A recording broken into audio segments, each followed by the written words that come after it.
സമയക്രമമൊക്കെ തെറ്റുകയാണ്. ജനനേതാവിനെ കാണാൻ അവസാനമായി ഒരു നോക്ക് കാണാൻ വലിയ ജനക്കൂട്ടം തന്നെ എത്തിക്കൊണ്ടിരിക്കുന്ന കാഴ്ചയാണ് ഇവിടെ കാണാൻ കഴിയുന്നത്. ഇത് പി കൃഷ്ണപിള്ള സ്മാരക മന്ദിരമാണ്. CPIM-ന്റെ ആലപ്പുഴ ജില്ലാ കമ്മിറ്റി ഓഫീസാണ്. വലിയ ജനത്തിരക്ക് ഇവിടെ പ്രിയ സഖാവിനെ ഒരു നോക്ക് കാണാൻ ഇവിടെ തടിച്ചുകൂടി. രാഷ്ട്രീയ കേരളം ഒന്നടങ്കം എത്തി. പ്രതിപക്ഷ നേതാവ്, മുഖ്യമന്ത്രി ഉൾപ്പെടെയുള്ള നേതാക്കളെത്തി. മാതൃഭൂമിക്ക് വേണ്ടി Mathrubhumi managing director MV Shreyams Kumar VS-ന്റെ മൃതദേഹത്തിൽ റീത്ത് സമർപ്പിച്ചു. എന്തായാലും വിവിധ ഇടങ്ങളിൽ അല്ലെങ്കിൽ വിവിധ മേഖലകളിൽ നിന്നുള്ള ആളുകളൊക്കെ തന്നെ ഇവിടേക്ക് എത്തുന്ന കാഴ്ചയാണ് നമുക്ക് കാണാൻ സാധിച്ചത്. അത്തരത്തിൽ വലിയ ജനക്കൂട്ടം തന്നെ ഇവിടെ പ്രിയ സഖാവിനെ കാണാനെത്തി. ഹൃദയത്തോട് ചേർത്ത് വെച്ചൊരു ഓഫീസാണ് VS അച്യുതാനന്ദൻ ഈ നമ്മളെ കാണുന്ന ജില്ലാ കമ്മിറ്റി ഓഫീസ് എന്ന് പറയുന്നത്. കാരണം അവിഭക്ത കമ്മ്യൂണിസ്റ്റ് പാർട്ടിയുടെ ജില്ലാ സെക്രട്ടറി ആയിരിക്കുകയാണ് ഈ ഭൂമി വാങ്ങുന്നത്. VS അച്യുതാനന്ദൻ ജില്ലാ സെക്രട്ടറി ആയിരിക്കുകയാണ് ഈ ഭൂമി വാങ്ങുന്നത്. അതോടൊപ്പം തന്നെ ഇതിൻ്റെ പണിത മേൽനോട്ടത്തിലടക്കം VS നിർണായക പങ്കുവഹിക്കുകയും ചെയ്തു. മാത്രമല്ല ഇതിൻ്റെ ഈ കമ്മിറ്റിയിൽ കെട്ടിട നിർമ്മാണ കമ്മിറ്റിയുടെ ചെയർമാനായും പ്രവർത്തിച്ചു. അങ്ങനെ ഹൃദയത്തോട് ചേർത്ത് വെച്ചൊരു ഓഫീസാണ് VS അച്യുതാനന്ദനെ സംബന്ധിച്ചിടത്തോളം ഈ ഓഫീസ്. ആ ഓഫീസിലേക്ക് VS അവസാനമായി എത്തുന്നു. മാത്രമല്ല VS അച്യുതാനന്ദൻ്റെ ഒരു ഗുരു എന്ന് കരുതപ്പെടുന്നത്, അല്ലെങ്കിൽ ഗുരു എന്ന് പറയപ്പെടുന്നത് പി കൃഷ്ണപിള്ളയാണ്. പി കൃഷ്ണപിള്ളയുടെ സ്മാരകം കൂടിയാണ് ഈ സ്മാരക മന്ദിരം കൂടിയാണ് ഈ ഓഫീസ്. അങ്ങനെ ഒട്ടനവധി കാര്യങ്ങൾ ഇതുമായി ബന്ധപ്പെട്ട് ചേർത്ത് വയ്ക്കാനുണ്ട്. VS-നെ സംബന്ധിച്ചിടത്തോളം പറയുമ്പോൾ നേരത്തെ സൂചിപ്പിച്ചതുപോലെ തന്നെയാണ് കാര്യങ്ങൾ.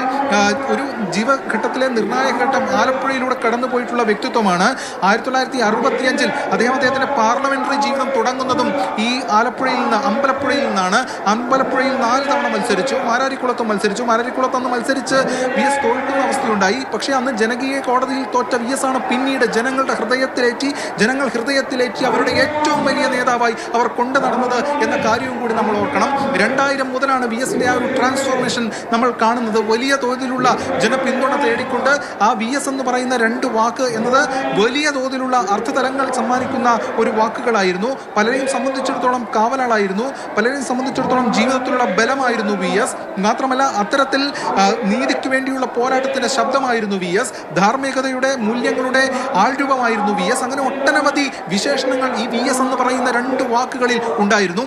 അതിനൊക്കെ അപ്പുറം മലയാളികളുടെ മനസ്സിൽ, ഹൃദയത്തിൽ സ്നേഹം സൂക്ഷിച്ച, അല്ലെങ്കിൽ ഹൃദയം കൊണ്ട് സ്നേഹം നൽകിയ ഒരു നേതാവ് കൂടിയാണ് VS അച്യുതാനന്ദൻ എന്ന് പറയേണ്ടി വരും. അതുകൊണ്ടാണ് ഈ ജനസഞ്ചയം ഇത്തരത്തിൽ അവിടെ നിന്ന് തിരുവനന്തപുരത്ത് നിന്ന് പുറപ്പെട്ട വിലാപയാത്ര പോരുന്ന ഘട്ടത്തിലൊക്കെ തന്നെ ഈ വീഥികളുടെ ഇരുവശങ്ങളിലും വലിയ തോതിൽ ജനക്കൂട്ടം തടിച്ചുകൂടി അവരുടെ പ്രിയ നേതാവിനെ കാണുന്നതിന് വേണ്ടിയിട്ട്. വീട്ടിലെത്തിയപ്പോഴും നാടൊന്നാകെ ഒഴുകിയെത്തി. ഇവിടെ രാഷ്ട്രീയ കേരളം ഒന്നാകെ ഒഴുകിയെത്തി. അങ്ങനെ സമസ്ത മേഖലകളിൽ നിന്നും അവരവരുടെ പ്രിയ നേതാവിനെ കാണുന്നതിന് വേണ്ടിയിട്ടുള്ള കാഴ്ച, അവർ എത്തിക്കൊണ്ടിരിക്കുന്ന കാഴ്ചയാണ് ഇവിടെ കാണാൻ കഴിയുന്നത്. ഇപ്പോഴും ഇവിടെ ഇത് അവസാനിക്കുന്ന ഘട്ടം മാത്രമേ ആകുന്നുള്ളൂ. അരുൺ ശങ്കർ ഇപ്പോൾ DCC ഓഫീസിനകത്ത് അരുൺ ശങ്കർ ഉണ്ട്. അരുൺ, ആളുകൾ തിങ്ങി നിറഞ്ഞെത്തുകയാണ്. അവിടെ തന്നെ എല്ലാവർക്കും കാണാനുള്ളൊരു സൗകര്യം ഒരുക്കാൻ പരമാവധി ശ്രമിക്കുന്നുണ്ട്. എങ്കിലും 5 മണിയോടുകൂടി അവിടെ നിന്ന് മൃതദേഹം എടുക്കാൻ കഴിയുമോ? ഗ്രൗണ്ടിലേക്ക് കൊണ്ടുവരാൻ കഴിയുമോ? തീർച്ചയായിട്ടും 5 മണി തന്നെ ഗ്രൗണ്ടിലേക്ക് കൊണ്ടുവരാൻ കഴിയുമെന്നുള്ള പ്രതീക്ഷയാണ്. ഇപ്പോൾ ഈ DC ഓഫീസിന്റെ മുറ്റത്ത് ആൾക്കാർ മാത്രമേ ശേഷിക്കുന്നുള്ളൂ. അനുവദിച്ചതിന് ശേഷം മൃതദേഹം ഒരു 15 മിനിറ്റിനകം ഇവിടെ നിന്ന് മൃതദേഹം റിക്രിയേഷൻ ഗ്രൗണ്ടിലേക്ക് കഴിയുമെന്നാണ് പ്രതീക്ഷിക്കുന്നത്. ഒരുപാട് ആളുകൾ ഈ ഓഫീസിനകത്തേക്ക് കയറാൻ ശ്രമിക്കുന്നുണ്ട്. പക്ഷേ അവരെയൊക്കെ ഇപ്പോൾ നിയന്ത്രിച്ച് നിർത്തിയിരിക്കുകയാണ്. ഗേറ്റിന്റെ സമീപത്ത് നിയന്ത്രിച്ച് നിർത്തിയിരിക്കുകയാണ്. അവരെ അകത്തേക്ക് കയറ്റിവിടുന്നില്ല. ശേഷിക്കുന്നവർക്കുള്ള അവസരമാണ് ഇപ്പോൾ ഇവിടെ ഉള്ളത്. അതുകൂടെ പൂർത്തിയായി കഴിഞ്ഞാൽ റിക്രിയേഷൻ ഗ്രൗണ്ടിലേക്ക് കൊണ്ടുപോകും. ഇനി ഈ ജനങ്ങൾക്ക് റിക്രിയേഷൻ ഗ്രൗണ്ടിൽ മാത്രമാണ് അർപ്പിക്കാനുള്ള അവസരമുള്ളത്. അവിടെ അത് പൂർത്തിയായതിനു ശേഷം നേരെ വലിയ ചുടുകാട്ടിലേക്ക് മൃതദേഹം കൊണ്ടുപോകും.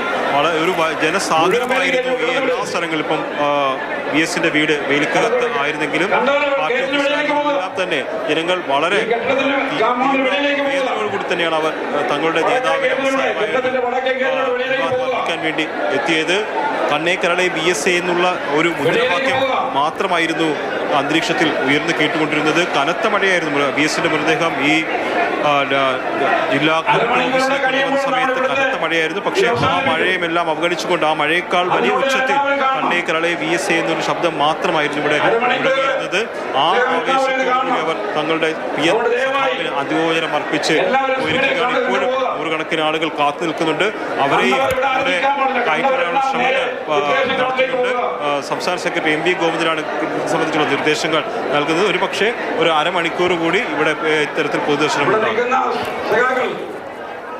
അരമണിക്കൂർ കൂടി DC ഓഫീസിൽ തുടരേണ്ടി വരും എന്നതാണ് എന്തായാലും നേരത്തെ മന്ത്രി സജി ചെറിയാൻ സൂചിപ്പിച്ച പോലെ 5 മണിയോടുകൂടി, ഇപ്പോൾ സമയം 4:16, 5 മണിയോടുകൂടി ഗ്രൗണ്ടിലേക്ക് എത്തിക്കാൻ കഴിയുമെന്നാണ് പ്രതീക്ഷിക്കുന്നത്.